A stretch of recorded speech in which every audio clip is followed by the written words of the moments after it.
Esse é o Mundo em Revolução e nós vamos falar agora sobre a situação na Ucrânia. Hoje, dia 23 de fevereiro de 2025, 8 horas da manhã aqui no Rio de Janeiro, 1 hora da tarde lá em Kiev, no momento que eu gravo esse vídeo.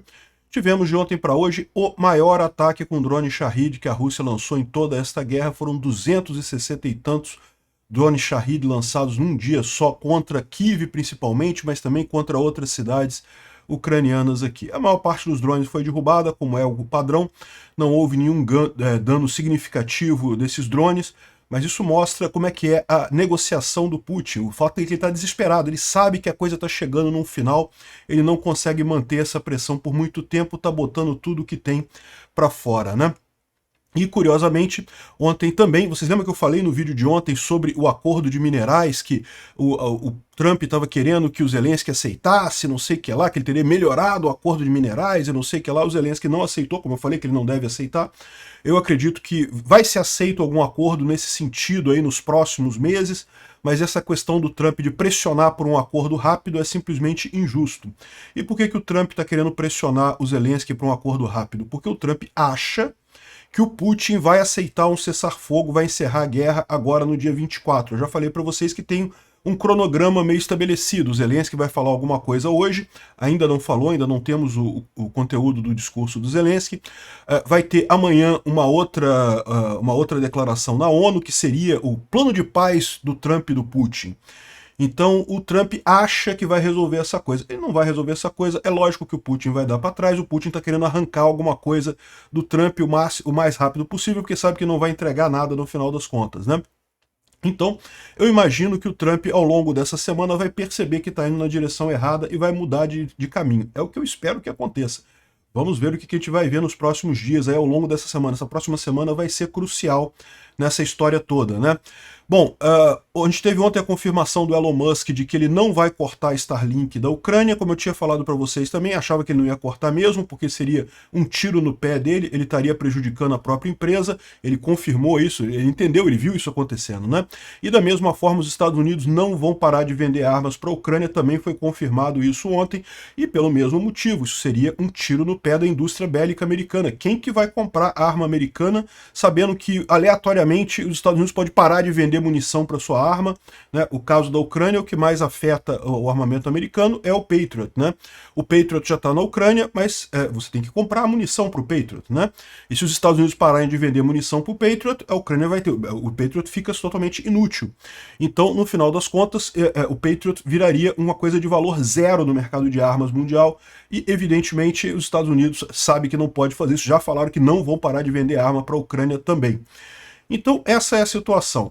Tá cada vez mais claro que o Trump foi enganado nesse papo do Putin. Vamos ver o quanto que ele vai insistir, o quanto de Lula tem no Trump, de achar que vai ganhar o Nobel da Paz, insistir nesse negócio de um acordo apressado e não sei o que lá. Vamos ver quanto tempo vai ter isso daí. Na linha de frente, não teve nenhuma mudança, a gente teve um ataque ucraniano na região de Tula, no Oblast de Tula, aqui, ó, nessa região, e também a gente teve a informação que o ataque que foi feito ontem aqui em Krasnodar Krai interrompeu o gasoduto que abastece 2 refinarias aqui na região, então um prejuízo bastante grande para a Rússia, né? Vamos falar sobre esses e outros assuntos em detalhes. Essas notícias foram sugeridas por 77 mais 33 igual a 100, Bolsolavo e várias outras pessoas. Obrigado aí ao pessoal que sugeriu notícias lá no nosso site, no wrevolving.com, e obrigado a você que está assistindo o nosso vídeo. Se você gosta do nosso conteúdo, por favor, deixe o seu like, se inscreva aqui no canal, né? Pessoal, antes de a gente entrar no assunto, deixa eu falar que a nossa rifa foi sorteada, tá? Eu acabei esquecendo de sortear ela ontem, a verdade foi essa. Eu sorteei hoje cedinho, a gente já tem os ganhadores aqui. Quem quiser ver o vídeo do sorteio, eu subi no Twitter. Eu não posso mostrar o vídeo no sorteio, porque o YouTube proíbe sorteios em vídeos aqui. Então tá lá no Twitter, na thread lá, mostrando o sorteio. Parabéns aos ganhadores, o Francisco Tirlone, Rodrigo Fonseca, Marden Sicarelli, Juliano Base, Adolfo Claro, José Herman Poker, Lucas Spader e Rodrigo Longo. Parabéns aí ao pessoal que ganhou os prêmios da nossa rifa. Eu vou entrar em contato com vocês nos próximos dias para a gente acertar o envio dos prêmios direitinho. Tem carnaval essa semana, então talvez demore um pouquinho, mas vai sair tudo certinho, vocês vão receber o prêmio, pode ficar tranquilo. E em março a gente vai fazer mais uma nova rifa. Obrigado aí a todo mundo que participou da nossa rifa, o dinheiro já foi mandado para a Ucrânia, e assim que eu tiver os vídeos de agradecimento, as comprovações de gasto lá do pessoal, eu posto para vocês também naquela thread lá. Obrigado a quem participou, parabéns aos ganhadores, né? Bom, sobre a Ucrânia ontem a gente teve o maior ataque de drone Shahed dessa guerra. Desde o início da guerra, a Rússia tem usado ataques com drones de fabricação iraniana, esses drones Shahed 136, mas ontem foi o maior número no mesmo dia, foram 267 drones, né? E por que isso? Porque o Putin sabe que a gente está chegando num ponto crucial. A última esperança do Putin é esse plano de paz, entre aspas, do Trump. Só que o Trump, só se ele for um idiota que ele vai aceitar esse troço, vamos ver o que vai acontecer nisso daí. O Putin quer mostrar que tá forte, que a Ucrânia tá acabada. O Trump ontem falou, ou pouco dia atrás, falou não, que a Ucrânia tá toda destruída e coisa e tal. E caramba, vai lá no meu canal Peter Turguniev, que eu fui lá passear na Ucrânia, lá fui em várias cidades da Ucrânia. Assim, tem coisas destruídas, mas não tá tudo destruído, né? Enfim, um total de 138 foram derrubados, 119 suprimidos por guerra eletrônica, e aqueles que atingiram alguma coisa também não causaram grandes danos no final das contas. Foi o maior ataque numa única noite. Isso mostra realmente o desespero dos russos com essa situação, né? Aqui tem uma imagem da belíssima Catedral de São Miguel em Kiev. Eu estive nessa catedral, tem vídeo meu nessa catedral, mostrando um drone russo sendo abatido aqui perto dela, lá o drone sendo atingido ali, os sistemas de guerra de defesa antiaérea abatendo o drone perto da belíssima Catedral de São Miguel lá na Ucrânia, né? Enfim, mais uma crueldade russa sem sentido nenhum isso daí, né? Agora, os ucranianos, por sua vez, fizeram ataques que fazem sentido. Por exemplo, um depósito de combustível na região de Busuiavsk, em Tula, na região de Tula, teve uma explosão, lá o depósito está pegando fogo depois de ser atacado por drones, né? Então Tula é essa região aqui, é um oblast aqui relativamente perto de Moscou. Não é na cidade de Tula, é uma cidade menor aqui, um distrito menor. Eu não vou conseguir localizar aqui no mapa, geralmente eles botam a bolinha aqui, mas hoje não botaram ainda. De qualquer forma, o importante é que está aqui a informação, tem a imagem aqui do incêndio lá no depósito, lá na região em Tula, e a gente tem aqui também a informação do blog russo, né? 2 drones ucranianos atacaram a região de Tula, o governador reportou a destruição dos 2 drones. Não, isso ele sempre fala, sempre destruiu tudo, não teve nada. 2 drones foram suprimidos na região de Uzlovsk, no distrito de Uzlovsk, com sistemas de guerra eletrônica. De acordo com informação preliminar, não tem dano ou mortes, né? Ok, dano e morte não tem, mas tem o depósito de combustível pegando fogo aqui, como dá para ver nessa imagem, né? Outra informação que circulou ontem, mas a gente não tem a confirmação disso, tá, gente? Então tomem com um grau de ceticismo, é que teria sido destruído um Tu-95MS, um bombardeio estratégico russo, teria sido derrubado no Mar Cáspio por um drone Bayraktar. O drone Bayraktar estaria equipado com um míssil ar-ar e teria derrubado um Tu-95. A gente não sabe se isso é verdade, tá? Então, estão falando em alguns bloggers, tanto russos quanto ucranianos, mas a gente não tem essa informação confirmada aqui, ó. Olha só o que estão dizendo aqui, né? Um Bayraktar derrubou um Tu-95MS sobre o Mar Cáspio. Aí o outro cara fala aqui, ó, a inteligência americana confirmou que um Bayraktar TB2, Bayraktar, para quem não sabe, é um drone de fabricação turca que é muito usado pelos ucranianos. Aqui, ó, o Bayraktar TB2 derrubou um Tu-95MS sobre o Mar Cáspio. Aí que vem o primeiro ponto. O Mar Cáspio é essa região aqui, ó, é esse lugar aqui. Repara que para ter um drone ucraniano aqui no Mar Cáspio, ele tem que ter atravessado uma grande parte da Rússia, né? A Ucrânia está aqui, atravessou toda a parte temporariamente ocupada da Ucrânia, atravessou toda a Rússia, para estar aqui no Mar Cáspio e atingir um bombardeio aqui. Então, assim, é difícil imaginar isso. De acordo com fontes no Pentágono, o drone de ataque foi capaz de se manter não detectado graças a um modo de voo stealth, ou seja, de escondido, né, oculto, e usou um míssil MAN-L disparado a partir do drone que causou dano crítico no bombardeio.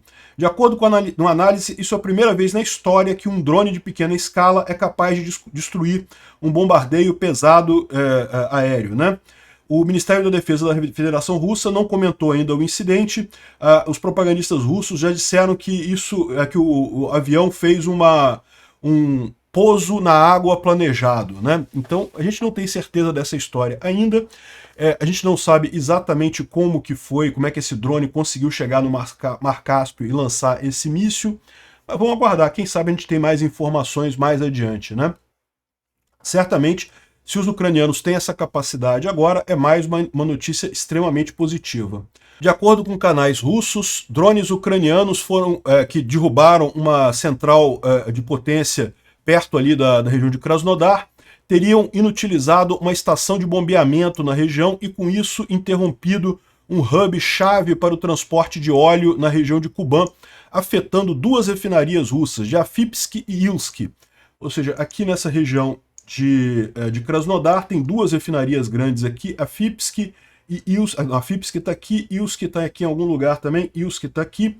São duas refinarias muito grandes, elas recebem óleo através de um gasoduto um oleoduto que passa por aqui, e esse oleoduto teria sido interrompido devido ao ataque ucraniano de ontem, né? Então, excelente notícia isso.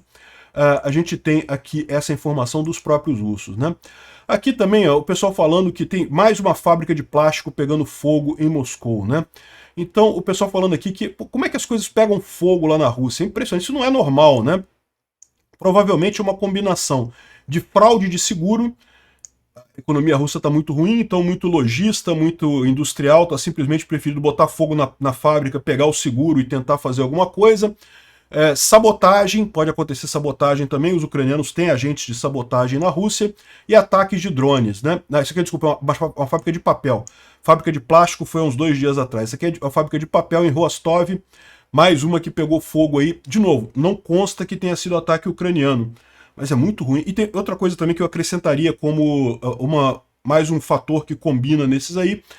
Eu imagino que a Rússia deve ter um padrão de combate a incêndios muito fraco, né? Só pode ser isso, as coisas pegam muito fogo por lá, né? Bom, ontem a gente teve uma admissão dos russos que colocam as perdas russas no patamar que os ucranianos informam, né? Os ucranianos têm dito que os russos perderam cerca de 750 mil soldados nessa guerra, entre mortos e feridos. E ontem a propaganda russa admitiu que 252 soldados apenas da cidade de Staroskol morreram na Ucrânia. Se você extrapolar isso proporcionalmente da população russa, isso daria 350 total mortos na Rússia inteira, e é mais ou menos o que o Zelensky estima de mortos na Ucrânia, coisa de 3 semanas atrás. 350 mil soldados russos e 60 a 70 mil desaparecidos, e entre 600 e 700 mil feridos, né? E desse pessoal todo aqui, se você somar os mortos e os feridos graves, você tem os 750 mil, que são os soldados russos totalmente perdidos, né? Porque, lógico, existem feridos que você pode, pode sarar a ferida deles, eles podem voltar para o campo de batalha. Então não são soldados definitivamente perdidos, mas você tem feridos graves que não tem como voltar para o frente de batalha, muito embora a gente vai ver uma reportagem sobre o pessoal de muleta na linha de frente lá na Rússia, que, né, enfim. Mas essa é a situação. Ou seja, a gente tem a confirmação, como eu já mencionei para vocês, que os números ucranianos de mortos russos estão corretos. É lógico, os números de mortos ucranianos estão exagerados pela Rússia, a Rússia sempre faz propaganda. A Ucrânia é muito mais aberta a falar a verdade pelo motivo simples de que é uma democracia, diferente da Rússia, né? Bom, aqui tem um rapaz russo reclamando do caos no exército russo, depois de mais uma tentativa de assalto que deu errado. Ele diz que foi jogado numa companhia que só tinha novatos não treinados. Ele e outro oficial acabou está sendo investigado por um comitê na Rússia, porque evidentemente o assalto falhou, e eles foram jogados num posto na floresta e feridos, estão lá há 3 semanas e não tem explicação. Enquanto isso, o pessoal roubou o carro dele, quebrou o carro dele, tirou todo o dinheiro que ele tinha no banco, uma lambança completa, né? É isso daí, um caos no exército russo, é o que eu falo para vocês, eles não estão conseguindo avançar, apesar das ordens do Putin. Então o Putin quer que eles continuem avançando ali em Pokrovsk, né? E aí você tem cenas como essa, que eu já mostrei algumas cenas desse tipo, né? Isso aqui, ó, é um avanço russo. Um cara não consegue nem ficar em pé, tá andando de 4. O outro com muleta aqui claramente tentando avançar ali, né? E qual que é a estratégia dos russos com isso daqui? É que os ucranianos vão atirar nesses caras para matar eles, e daí os russos vão saber de onde estão vindo os tiros ucranianos, e daí vão poder, quando mandarem a unidade de ataque real, vão poder saber de onde é que estão os ucranianos e se proteger disso, né? Então os caras estão sendo mandados literalmente para a morte. Isso tem duas vantagens para os russos. A primeira vantagem é que se livra dos feridos, né? Os feridos, eles têm que alimentar os caras, têm que manter os caras vivos e coisa e tal, e se eles morrerem, não tem mais esse problema, né? Além disso, você tem a questão da indenização. O exército russo combinou uma indenização enorme para as famílias de feridos e mortos, só que eles não têm mais dinheiro para pagar, já tem um monte de gente que não tá sem receber essa indenização do exército russo lá na Rússia. Se a pessoa não morre, se ela está ferida grave, né, ela está lá para contar a história, ela pode ir no juiz, ela pode contar as coisas. É muito mais difícil para o Estado russo não pagar a indenização. Se a pessoa está morta, ela não fala, foi perdido na guerra, foi sumido, ninguém viu o corpo, não sei onde é que está, não deve estar vivo por aí em algum lugar, está só desaparecido. E com isso, os russos conseguem adiar o pagamento dessas indenizações. Essa é a estratégia, né? Isso além, lógico, da vantagem de saber de onde os ucranianos estão atirando, muito embora os ucranianos já saibam disso daqui e não vão atirar nos caras porque não vale a pena. Os caras não têm capacidade de fazer nada. O máximo que eles podem morrer é com drones, que aí drones não ajudam em nada os russos nessa história, né? Realmente patético isso. Bom, aqui outros ataques continuam no braço logístico na direção de Pokrovsk, continuam os drones ucranianos fazendo um grande estrago por ali, impedindo que os russos consigam avançar na região de Pokrovsk. A linha de frente, como eu falei, não está mudando de forma significativa. Tem um pequeno avanço russo aqui, pequeno avanço ucraniano aqui. No geral, a linha de frente não está se movendo nessa semana, né? Uma coisa curiosa, essa imagem aqui, foram russos vestindo uniformes ucranianos, queimando um boneco do Trump, né?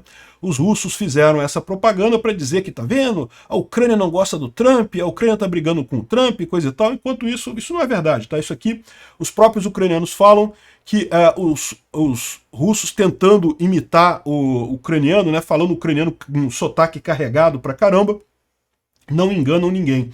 Eu já falei para vocês que essa é uma grande vantagem que a Ucrânia tem sobre a Rússia nessa guerra, que deriva justamente da tentativa de assimilação cultural que os russos fizeram com os ucranianos.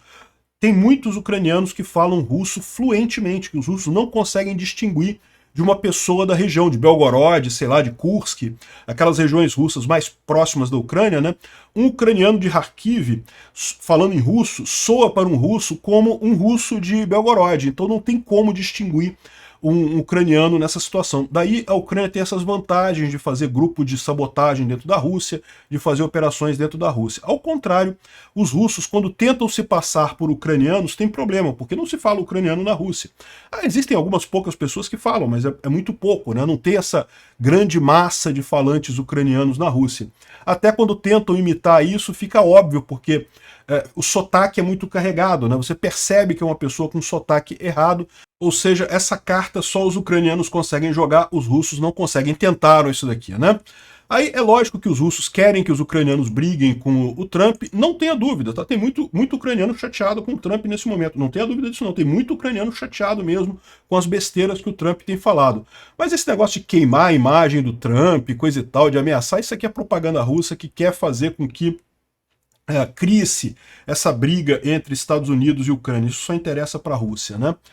Bom, uma declaração aqui, um relato bastante curioso sobre um soldado ucraniano, exatamente sobre essa situação do risco. Como é que os soldados da linha de frente, soldados ucranianos da linha de frente estão lidando com essa incerteza, né? Porque a gente que está aqui fora está preocupado com essas falas do Trump, imagina um soldado que está na linha de frente ali preocupado com isso, né? Então eu vou traduzir para vocês aqui. É um relato longo, mas acho é um relato muito interessante para a gente entender isso daqui, ó. Eu não queria publicar um texto muito longo, mas eu decidi fazer isso. O que aconteceria se a América nos abandonar? Isso é minha visão subjetiva, ou seja, o que eu pessoalmente acho que vai acontecer, né? O nome do soldado é Egor Firsov. Aqui, Firsov de Donetsk é o arroba dele, né? É o nome do soldado que está escrevendo isso daqui. Uma vez um jornalista dos Estados Unidos chegou a nós e perguntou o que você tem no seu arsenal que você pode elogiar, que você pode dizer que é muito importante. E eu cocei a minha cabeça, assim, o que você tem dos Estados Unidos no seu arsenal que você pode elogiar? E eu cocei a parte de trás da minha cabeça, né, cocei minha nuca aqui, eu não queria ofender ele, o jornalista, mas a verdade é que do lado americano, na minha brigada, neste momento, a gente está segurando a linha de frente numa das direções mais difíceis pelo terceiro ano da guerra. A única coisa que a gente tem, que a gente pode se orgulhar, é Starlink. É a única coisa. Na imaginação das pessoas ordinárias, dos leigos, né, e dos políticos, há muito tempo está fora da realidade com o que é a linha de frente, né? A situação na linha de frente muda muito rápido. E o que era considerado um deus da guerra ontem, hoje em dia já não está mais nem no panteão de deuses hoje, né? Então, para entender as consequências de uma possível parada de ajuda americana na linha de frente, eu vou analisar como nós realmente dependemos dos Estados Unidos hoje em dia. A primeira coisa não é uma arma, mas é a comunicação, é a Starlink. Se ela cair, teremos problemas que começarão imediatamente.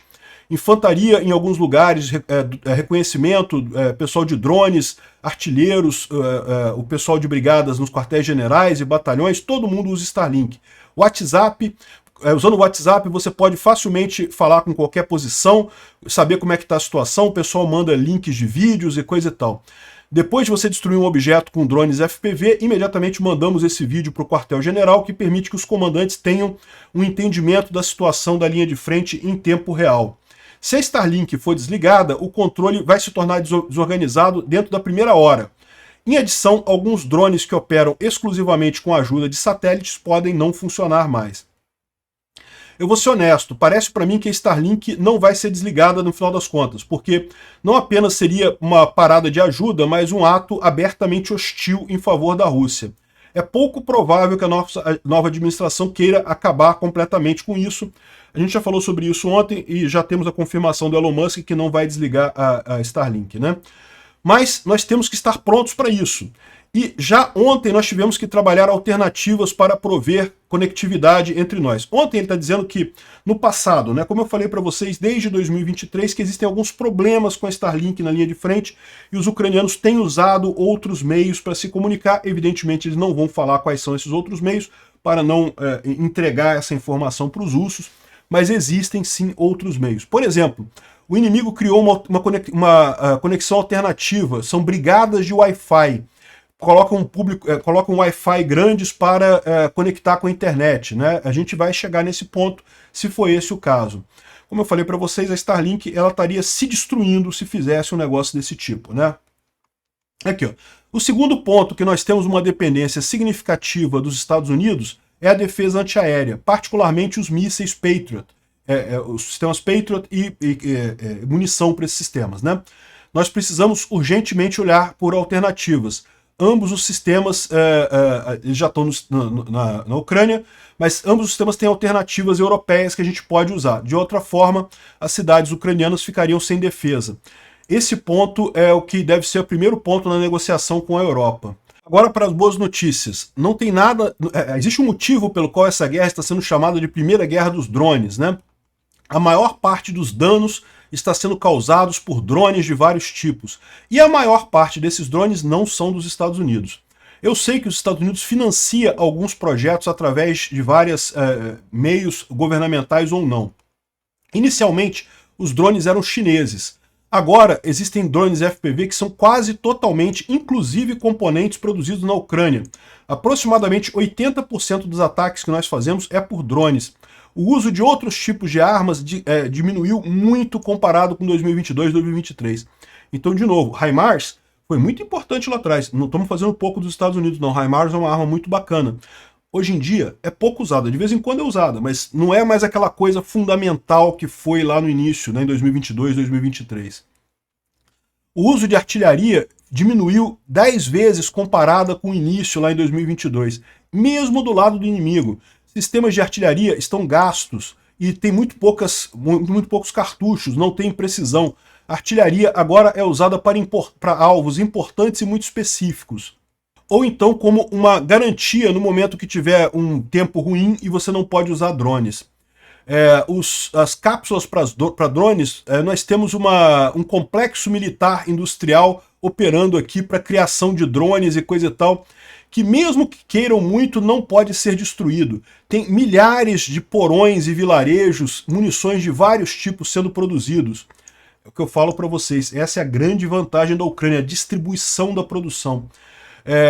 Minas velhas soviéticas estão sendo desmontadas e explosivos usados em vários drones de vários tipos, desde minas terrestres até munição termobárica, né? Isso, lógico, está muito simplificado. Nós criamos toda uma indústria de autossuficiência na produção de cápsulas para drones, né? De bombardeios para drones, né? E esse complexo militar sombrio, né? Que nos deu a vantagem, cerca de 80% dos alvos que a gente destrói hoje é com esse tipo de coisa. Eu estou escrevendo isso porque o HIMARS e o Obus 777 não são mais os reis da linha de frente. Os drones reinam na linha de frente, né? Aí ele continua aqui com mais coisa aqui, ó.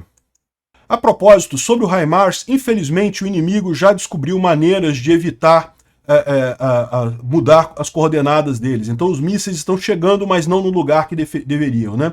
Infelizmente a efetividade do HIMARS diminuiu. Eu não sei se os americanos sabem isso, mas essa é a verdade amarga. Complexos que custam milhares de dólares, algumas vezes não trazem resultados adequados. Eu cheguei a falar para vocês também que os americanos doaram 31 tanques Abrams, né? E o que os ucranianos tiraram disso é que eles não estão sendo nem usados, porque são tanques muito pesados, não são adequados para as condições da linha de frente, estão encostados em algum canto, esses Abrams americanos não estão sendo usados. O Leopard é bom, o Leopard se adequa a essa guerra, tá? Os Leopard alemães estão sendo usados em grande quantidade, né? Aí ele fala sobre outras armas americanas aqui, mas para não ficar muito longo isso daqui, eu vou encerrar. Basicamente o que ele diz é o que os ucranianos dependem dos Estados Unidos. É míssil Patriot e a questão da Starlink. Isso é o que poderia afetar os ucranianos. Nenhuma das duas coisas é totalmente sem substituição, ou seja, daria um impacto grande na Ucrânia, não tenha dúvida, mas não seria um impacto mortal como muita gente pensa. Ah não, se os Estados Unidos parar de ajudar a Ucrânia, acabou a Ucrânia. Não, não é isso.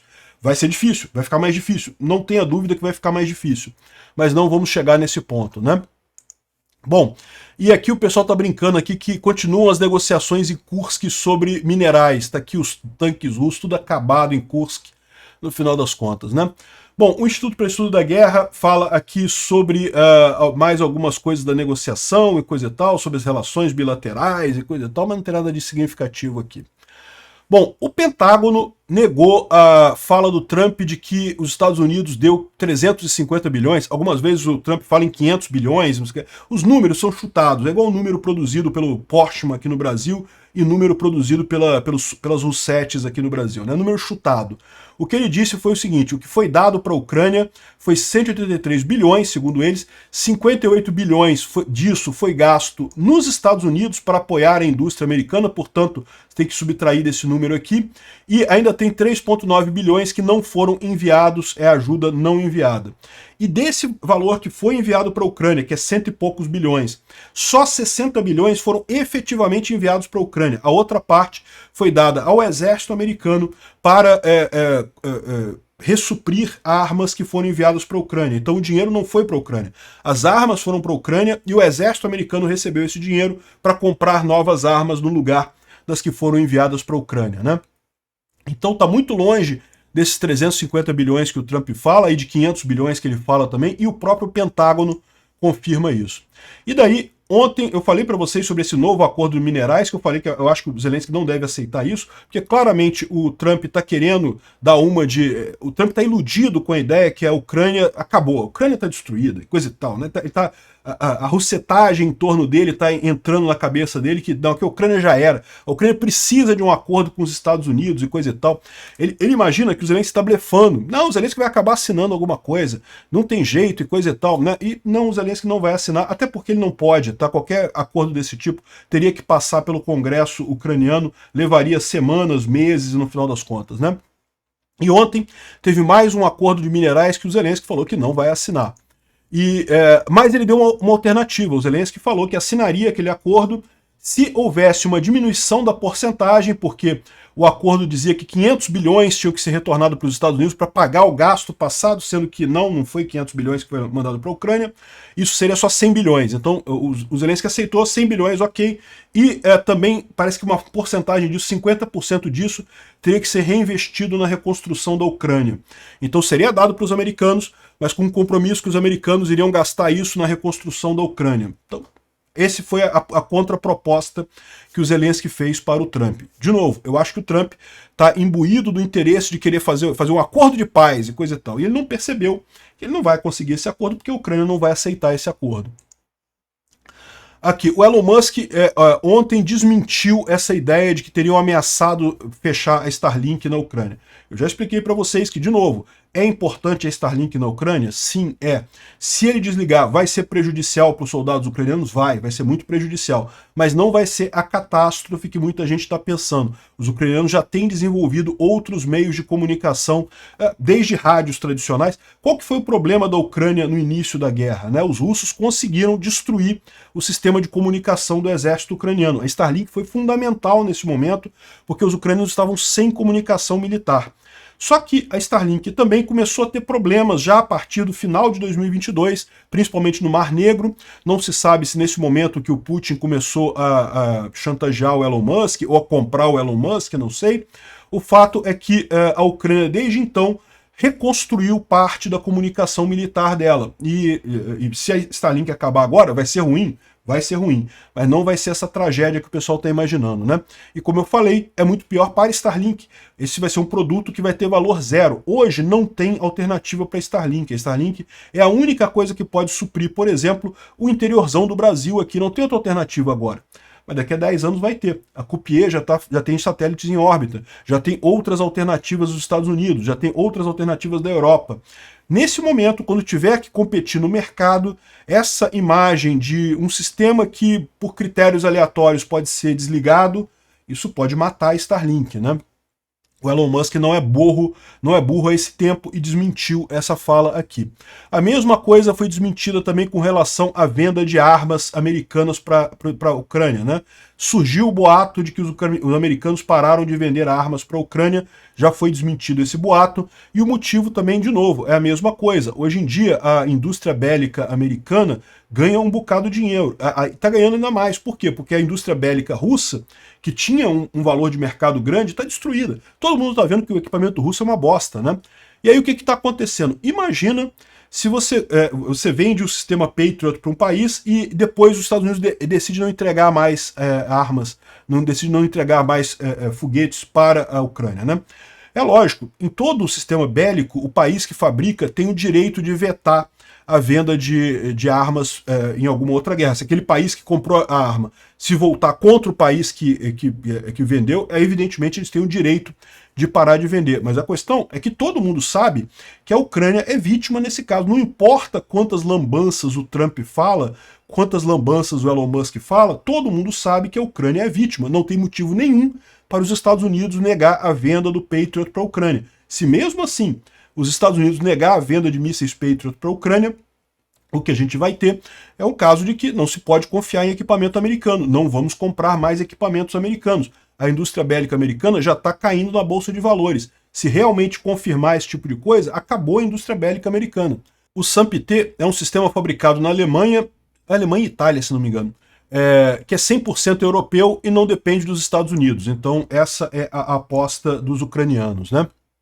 E bom, a Europa está pensando sobre a questão da força militar nuclear de deterrência, né? É o que eu falei para vocês, esse é o grande custo que seria o Trump abandonar a Ucrânia, né? A Ucrânia aceitou entregar seu arsenal nuclear exatamente para diminuir o custo dos Estados Unidos. Os Estados Unidos não têm preocupação com mais uma potência nuclear no mundo. Agora os Estados Unidos traindo o memorando de Budapeste, é lógico que a Ucrânia vai ter suas armas nucleares. E não só a Ucrânia. Todos os países da Europa estão falando nisso também. E outros países do mundo vão pensar a mesma coisa. Olha só, se o acordo de não proliferação nuclear não quer dizer nada, se os Estados Unidos, na hora que o bicho pegar, os Estados Unidos vai falar, se entrega aí porque eu quero paz, se entrega aí porque eu quero ganhar o Nobel da Paz, então eu quero que pare essa guerra, para aí, não interessa se a Rússia invadiu ou não invadiu. Se o jogo vai ser esse, todo mundo tem que ter arma nuclear, meu amigo, e pronto, e o mundo vai virar um barril de pólvora. Vai ficar muito mais caro para os Estados Unidos isso, né? O pagador de impostos americano, que alguns colocam assim, ai, que o pagador de impostos americanos não tem que pagar esse custo. Não tem que pagar esse custo. Se não pagar esse custo, vai pagar um custo muito maior de um mundo com todo mundo armado com bomba atômica, né? Bom, e chega a ser engraçado que até alguns canais russos estão dizendo que o Trump está fudendo mais os ucranianos do que o Putin, né? O pessoal falando aqui, ó, de acordo com o acordo americano, cada rohol é um termo pejorativo que os russos usam para os ucranianos, terão que imediatamente doar um rim e uma de suas crianças para completar o fundo do Epstein e não sei o que lá, né? Enfim, é a situação, né? Mas, de novo, o que a gente está vendo até aqui é só palavrório.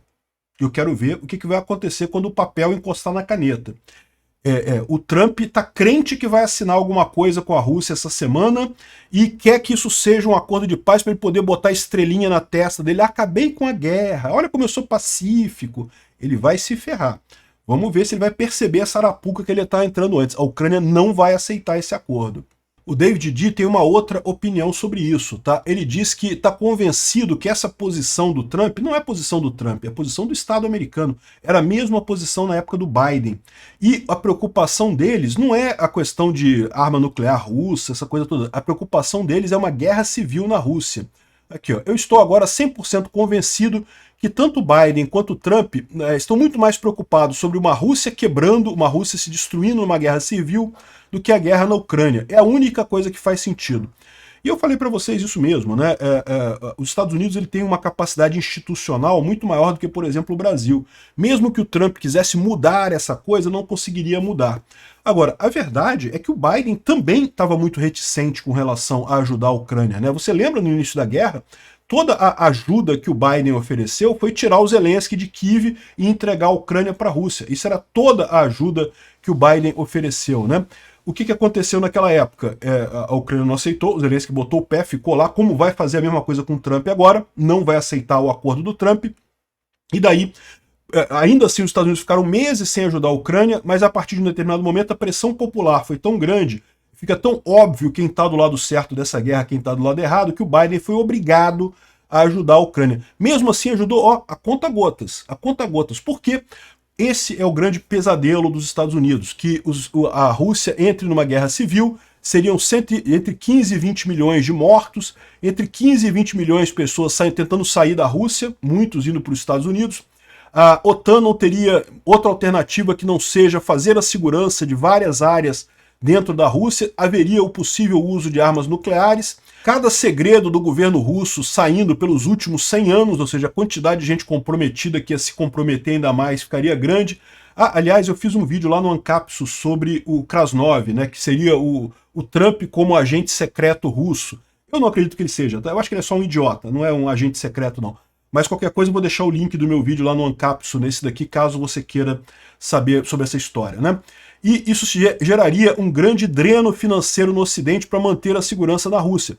O Ocidente gastou um bocado de dinheiro quando a União Soviética desabou para manter a Rússia flutuando, né? Seria 10 vezes mais isso agora.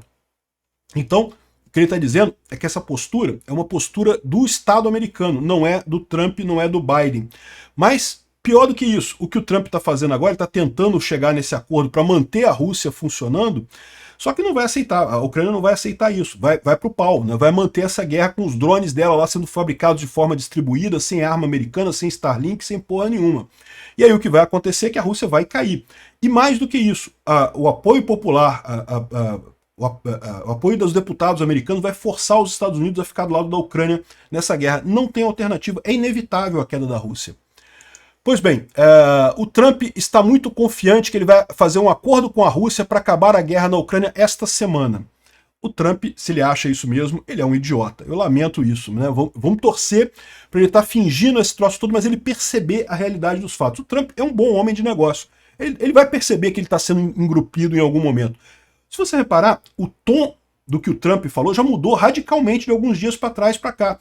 O Trump, alguns dias para trás, está falando que o Zelensky era um ditador, que não sei o que lá, e pipipi, popopó. No CEPAC, ele criticou a Ucrânia, mas já um tom muito muito mais calminho. Por quê? Porque ele está vendo as pesquisas de opinião, ele está vendo o impacto que essa lambança que ele está fazendo tem na base dele, né? E até na Rússia já tem gente percebendo que esse truque do Putin, a última esperança do Putin era o Trump. E no momento que o Putin perceber que o Trump não vai conseguir resolver esse problema, porque pode até fazer um acordo com o Putin, mas a Ucrânia não vai aceitar esse acordo, então o pessoal já está numa coisa meio depressiva aqui. Ó. Os vatniks é um termo pejorativo que os ucranianos usam para os russos, parece estar incrivelmente depressivos, dizendo que aqui, o russo começa comparando com a Segunda Guerra Mundial. Né? Ele fala que no terceiro ano da Segunda Guerra Mundial, do fronte oriental, né, os fascistas tinham chegado a Moscou e ao Volga e não sei o que lá, mas a gente fez uma operação a Bagration e conseguimos liberar o Belarus e os territórios bálticos e não sei o que lá, ou seja, no terceiro ano da Segunda Guerra Mundial, contando o ponto que os russos entraram na guerra, eles estavam fazendo a grande Operação Urano, né, que foi a operação que foi a contraofensiva russa. Apesar de muitas mortes e coisa e tal, estavam fazendo essa operação. Talvez, há 3 anos atrás, nós todos desesperadamente quiséssemos essa guerra, essa crise, para acordar o nosso país e não sei o que lá, mas agora a gente sabe que isso não vai a lugar nenhum aqui. E parece que nós sofremos uma derrota. Nós perdemos essa batalha. Ainda existe a chance da vitória na operação militar especial, mas essa chance a chance que isso resolva os problemas da Rússia é cada vez menor. Isso significa só uma coisa: nós precisamos viver e criar a geração mais nova para que eles não percam a próxima chance. Olha só a ideia desse pessoal, eles já estão preparando para a derrota na Rússia, né? Estão com essa ideia da derrota. É lógico, isso aqui é um cara falando isso, né? A gente não sabe se todos estão com essa ideia. Mas sem dúvida alguma, alguns já começaram a acordar para isso. E as pessoas estão se perguntando o que é essa marca na testa do Putin que apareceu aí a partir de 17 e 18 de fevereiro. Apareceu uma marca aqui na testa dele, alguém deu uma pancada no Putin, o que aconteceu? Usaram um dublê diferente dessa vez? Né? O que houve com o Putin que levou uma pancada na testa? Que o macho dele quis experimentar uma posição sexual diferente e acabou machucando ele no momento do coito, né? A gente não sabe, né? Enfim, olha só, a Inglaterra anuncia o maior pacote de sanções contra a Rússia às vésperas desse 3º aniversário da invasão, né? Da invasão completa. Essa guerra vem desde 2014, mas a invasão completa foi em 2022. Enfim, a Europa está acordando cada vez mais, e não só a Europa, como as pessoas no mundo todo, né? Aqui teve centenas de protestos, esse aqui foi um protesto lá em Washington, pró-Ucrânia, de um monte de americanos vendo o lado certo. É o que eu falo para vocês. Da mesma forma que o Biden foi obrigado a ficar... O Biden entrou nessa guerra do lado da Ucrânia obrigado, porque a população não deixou ele ter outra alternativa. Vai ser a mesma coisa com o Trump. Aqui, ó, teve protestos em 528 cidades, em 71 países, e teve aqui no Brasil também, tá? Teve lá no Paraná, teve em Salvador, eu sei que teve em outros lugares aqui no Brasil também. Parabéns ao pessoal que protestou. Eu não recebi imagens disso, que alguém quiser me mandar na minha conta lá do Twitter, imagens dessas manifestações, eu divulgo com muito prazer. Em 71 países do mundo teve manifestações pró-Ucrânia. Tá aqui em Washington, foi enorme lá em Washington. Teve aqui também na Inglaterra, enorme lá na Inglaterra. E é este o ponto que eu falo para vocês. Não tem outra alternativa, porque a Ucrânia está claramente certa nesse ponto. A Rússia está claramente errada. Ah, mas o pessoal tem medo que a Rússia caia e desabe, e isso resulte em caos na Rússia e coisa e tal. A minha visão é que isso vai acontecer com a Rússia independente de qualquer coisa. O Trump está esperando ganhar a estrelinha dele de homem da paz lá, porque resolveu a guerra e não sei o que lá. É melhor ele se preparar para o lado correto, para vencer essa guerra do lado correto, pelo menos, porque vai ficar muito pior se essa guerra acabar do mesmo jeito com a destruição da Rússia e ele ter ficado do lado errado. Eu acho que isso é terrível. Como eu falo para vocês, aqui no Brasil a gente depende muito do Trump para corrigir as lambanças que o Alexandre de Moraes está fazendo e o Lula tem feito por aqui. Seria terrível que ele queimasse o capital político dele numa luta que ele não tem como ganhar. Apoiar a Rússia nesse momento é queimar popularidade a troco de nada. Obrigado por assistir o vídeo até o final. Se gostou do conteúdo, não esqueça de deixar o seu like, isso ajuda o canal a crescer e a chegar para mais gente. Se não gostou, deixe o dislike e explique nos comentários como podemos melhorar. Comente também sugestões de temas que podemos trazer por aqui. Comentários insultuosos ou defendendo ditaduras e criminosos de guerra serão sumariamente bloqueados. Agradeço a compreensão. Se ainda não é inscrito no canal, considere se inscrever clicando no botão inscrever-se abaixo e marcando a campainha para todos os avisos. Se quiser ajudar o canal, veja no nosso site como você pode fazer isso.